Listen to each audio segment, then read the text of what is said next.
تقاته ولا تموتن إلا وأنتم مسلمون.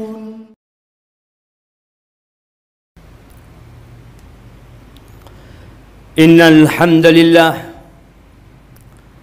نحمده ونستعينه ونستغفره ونعوذ بالله من شرور أنفسنا وسيئات أعمالنا.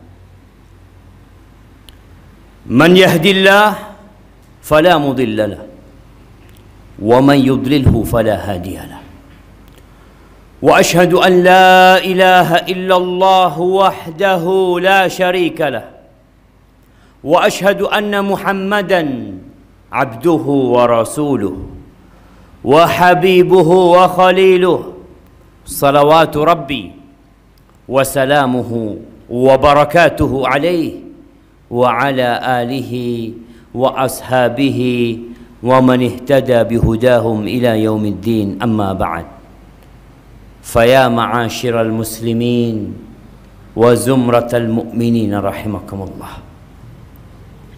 أوصيكم ونفسي بتقوى الله فقد فاز المتقون. قال الله تبارك وتعالى في القرآن الكريم: يا أيها الذين آمنوا اتقوا الله حق تقاته ولا تموتن إلا وأنتم مسلمون. Saya wasiatkan kepada diri saya sendiri dan kepada semua yang hadir di tempat ini untuk bertakwa kepada Allah Azza wa Jalla, menjalankan perintah, menjauhi larangan. Allah berulang kali di dalam Al-Quranul Karim memanggil orang-orang yang sudah beriman. Allah panggil, ya ayyuhalladzina amanu, ya ayyuhalladzina amanu. Tapi ternyata banyak di antara kita yang tidak mengindahkan panggilan Allah Jalla Jalaluh. Kita lebih mendengar bisikan nafsu kita. Allah perintahkan agar kita bertakwa dengan sebenar-benarnya takwa. Bukan hanya ngomong doang bertakwa, tapi tatkala dilihat dari perbuatan, dari ucapan dan perkataan jauh dari nilai-nilai takwa. Jamaah rahimakumullah, Allah mengatakan wala tamutunna illa wa antum muslimun. Kalian jangan mati kecuali dalam kondisi Islam.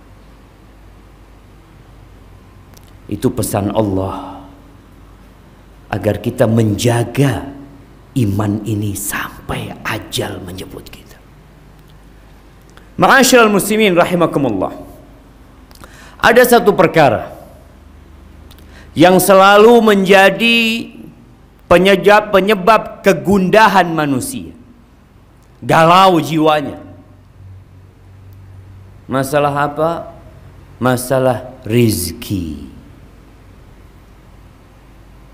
Kita tuh bingung, apalagi di masa pandemi, tatkala banyak orang-orang yang harus tutup usahanya, sebagian di PHK, sebagian tidak punya pekerjaan apa-apa. Kalau ditanya siapa pemberi rizki, maka dia akan menjawab Allah Jalla Jalaluh. Innallaha huwar razzaq dzul quwwatil matin.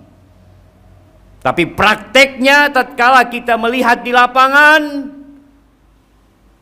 sebagian masih mencari rizki di tempat-tempat pesugihan. Masih ada.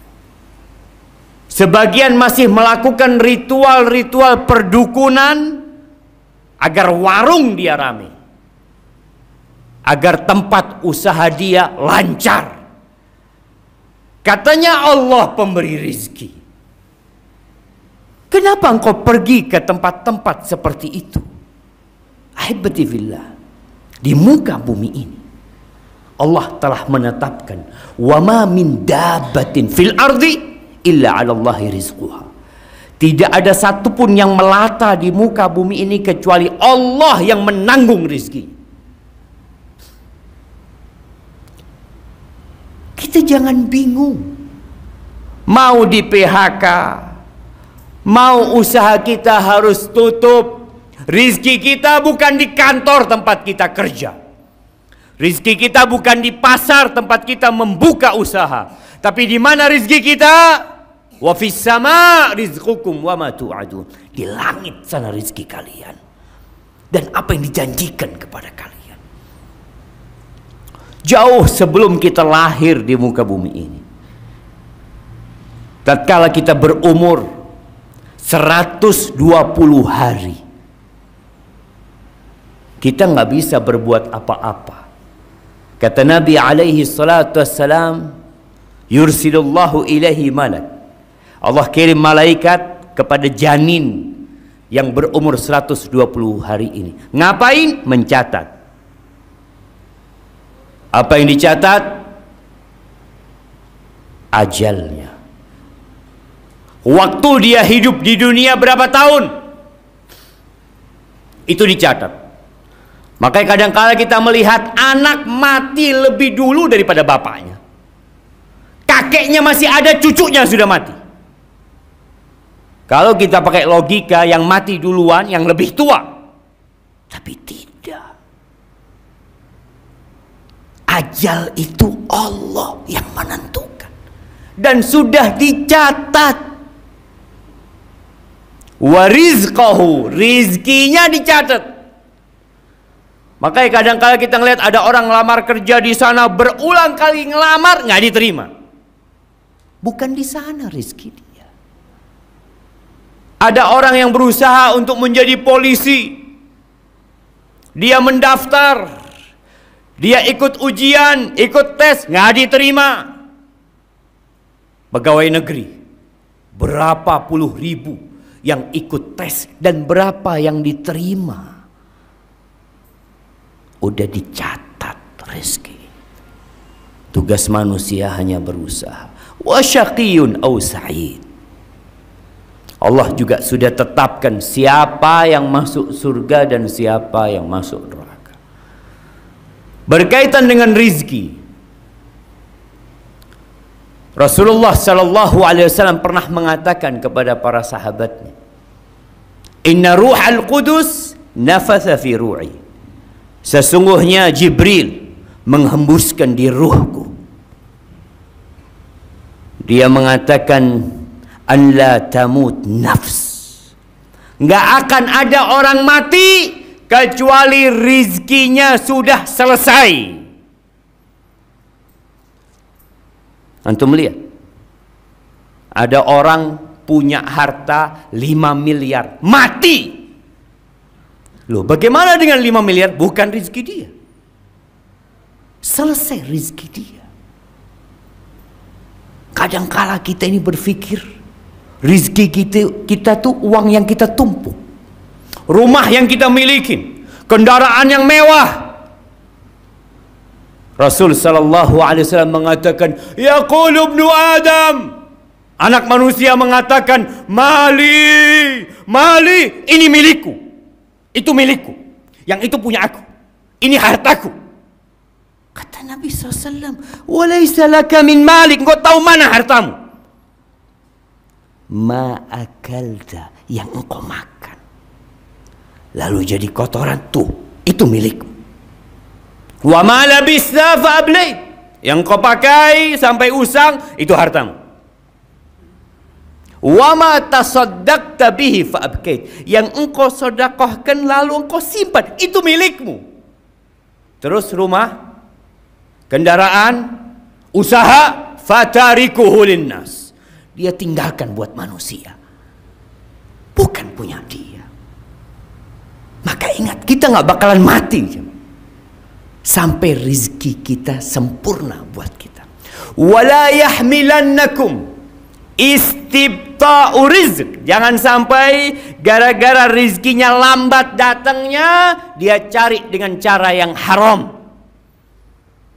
Kenapa kita melihat masih ada pencurian, masih ada perampokan, masih ada begal, masih ada yang melacurkan dirinya? Ada apa? Orang-orang itu kepingin keburu kaya. Dia merasa rizkinya kok lambat. Dia tempuh jalan yang haram. Kata Nabi SAW, fa inna ma indallah, yang di sisi Allah itu nggak bisa diraih kecuali dengan yang diridhain Allah Azza wa Jalla, dengan ketaatan kepada Allah.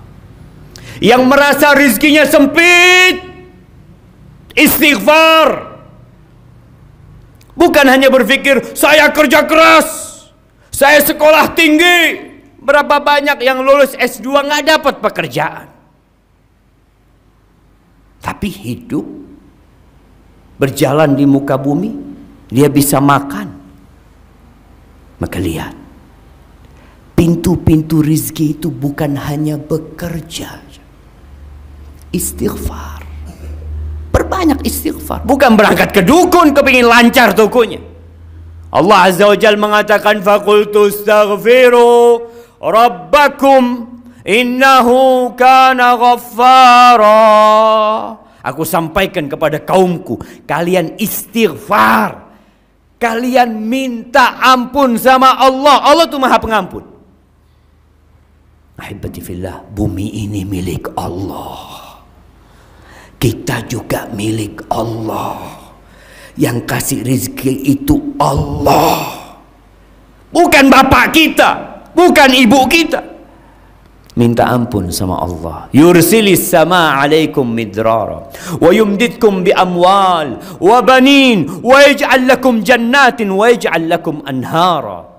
Kata Allah, Allah akan berikan kepada kalian air hujan yang melimpah, yang bermanfaat buat kalian. Allah akan tambahkan buat kalian anak-anak, harta benda. Allah akan alirkan sungai buat kalian. Malakum la tarjuna lillahi waqara. Tapi kenapa kalian nggak minta sama Allah? Kita masih sibuk bekerja. Ya, bekerja. Tapi ketahuilah, banyak orang yang bekerja tapi rizkinya tetap sedikit. Dan ada orang yang kerjanya santai, rizkinya berlimpah ruah. Siapa yang bagi rizki? Allah Azza wa Jalla. Yang kafir Allah kasih rizki, yang beriman Allah kasih rizki, yang sholat di shaf pertama Allah kasih rizki, yang nggak pernah sholat Allah kasih rizki. Karena pada hakikatnya dunia ini tidak lebih dari sayap nyamuk.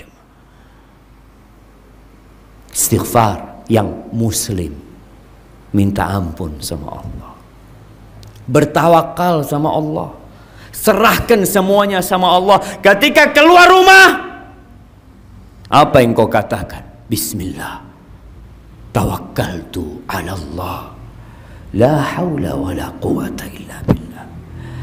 Jangan mengandalkan pekerjaanmu. Berapa banyak tadi yang kita sampaikan, orang di PHK, dia berharap anak kerja di tempat ini makmur sampai mati anak akan bekerja. Di PHK dia berhenti bekerja, lalu mengatakan, oh rizkiku terputus. Lah, yang kasih rizki bukan tempat kau kerja. Innallahu war-razzaq dzul quwwatil matin. Serahkan sama Allah. Nabi SAW mengatakan, "Law annakum tawakkaluna 'ala Allah haqqa tawakkuli." Kalau kalian tawakal kepada Allah dengan sebenar-benarnya tawakal, la razaqakum kama yarzuqut tayr. Allah akan kasih rezeki kepada kalian seperti Allah memberikan rezeki kepada burung. Kita lihat burung yang mungkin ada di depan rumah kita, bikin sarang dia. Burung emprit yang kita lihat, siapa yang kasih rezeki sama dia? Dia nggak punya kulkas di rumahnya. Dia tidak punya tabungan untuk hari esok. Allah kasih rezeki. La razaqakum kama yarzuqut tayr. Allah akan kasih rezeki kepada kalian sebagaimana Allah memberikan rezeki kepada burung. Taghdu khimasan wa taruhu bitana. Pagi keluar dari sarangnya lapar dia. Sore hari sudah kenyang. Masa kita kalah sama burung? Ahibati fillah, aqulu qawli hadha wa astaghfirullah li wa lakum wa lisairil mu'minin wal mu'minat fastaghfiruhu innahu huwal ghafurur rahim.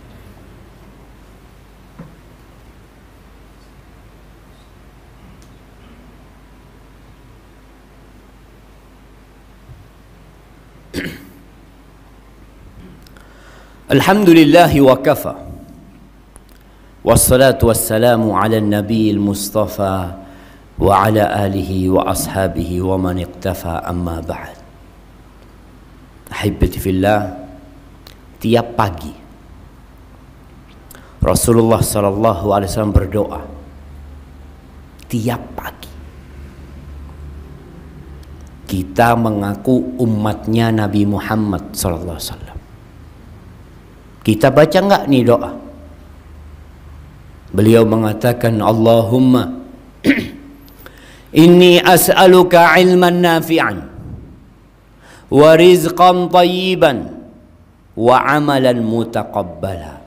Beliau minta 3 perkara tiap hari, tiap pagi. Ya Allah, aku memohon kepadamu yang pertama, ilman nafi'an, ilmu yang bermanfaat.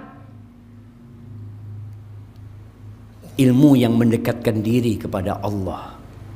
Ilmu yang membuat kita jadi takut sama Allah. Bukan hanya ilmu untuk cari dunia. Ilmu yang bermanfaat. Yang kedua, warizqan thayyiban. Minta rizki yang baik. Bukan yang banyak. Yang baik.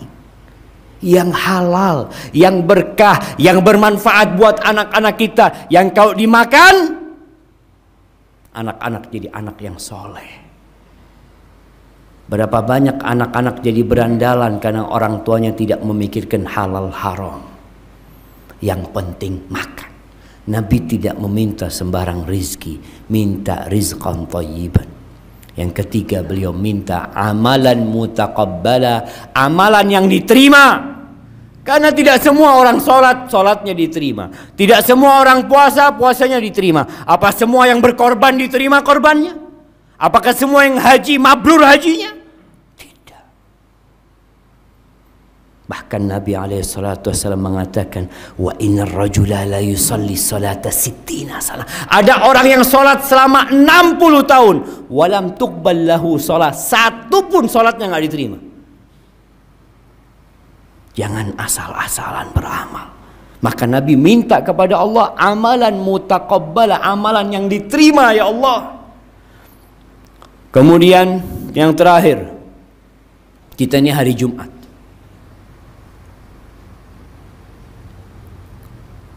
Ada surat dalam Al-Quran Karim namanya surat Jumat. Sebagian kita sampai mati nggak pernah baca surat Jumat. Sampai tua nggak pernah tahu aturan datang sholat Jumat. Allah Azza wa Jalla mengatakan, ya ayyuhalladzina amanu idza nudiya lis-salati min yaumil jumu'ah fas'au ila dzikrillah. Wahai orang-orang beriman, lagi-lagi dipanggil yang beriman. Nggak beriman, tutup kupingnya. Engkau beriman, dengarkan. Kalau kau orang kafir, tutup kupingnya. Ini panggilan spesial. Apa kata Allah? Kalau dikumandangkan azan Jumat, segera engkau. Segera. Ana lihat masih banyak yang hadir setelah imam naik mimbar. Kemana engkau? Sibuk cari dunia? Mau dibawa kemana itu dunia? Engkau lihat kuburan manusia. Nggak ada satupun yang bawa rumahnya ke sana. Allah panggil. Malaikat itu hadir ketika Jumatan. Dia mencatat orang-orang yang datang. Tapi tatkala imam sudah naik mimbar, malaikat tutup bukunya. Engkau tidak tertulis di sana. Dan terus tiap Jumat kita telat. Ada orang yang telat karena keperluan, tapi ada orang yang telat karena meremehkan panggilan Allah Azza wa Jalla. Dipanggil komandannya, nomor 1 dia. berada paling depan. Dipanggil Allah hayya 'alas shalah, terakhir dia datang. Maka tolong dibaca surat Jumat agar kita benar-benar tahu dengan aturan Muslim dengan hari Jumat ini. Dan hari Jumat ini harinya bersolawat kepada Nabi alaihi salatu wassalam. Engkau mengaku umatnya Nabi, innallaha wa malaikatahu yusalluna ala Nabi. Allah bersolawat sama Nabi. Malaikat-malaikat yang gak pernah berbuat dosa solawat sama Nabi. Ya ayyuhalladzina amanu sallu alaihi wa sallimu taslima. Wahai orang-orang yang beriman, bersalawat dan bersalamlah buat Nabi Muhammad alaihi salatu wassalam. Allahumma salli wa sallim wa zid wa barik wa an'im ala sayyidina wa maulana Muhammad. Allahumma ighfir للمؤمنين والمؤمنات والمسلمين والمسلمات الأحياء منهم والأموات إنك سميع قريب مجيب الدعوات. اللهم إنا ظلمنا أنفسنا وإن لم تغفر لنا وترحمنا لنكونن من الخاسرين. ربنا لا تزغ قلوبنا بعد إذ هديتنا وهب لنا من لدنك رحمة إنك أنت الوهاب. اللهم أصلح ولي أمرنا وولاة أمور المسلمين. اللهم أصلح ولي أمرنا وولاة أمور المسلمين. ربنا آتنا في الدنيا حسنة وفي الآخرة حسنة وقنا عذاب النار. وسبحان ربك رب العزة عما يصفون وسلام على المرسلين والحمد لله رب العالمين.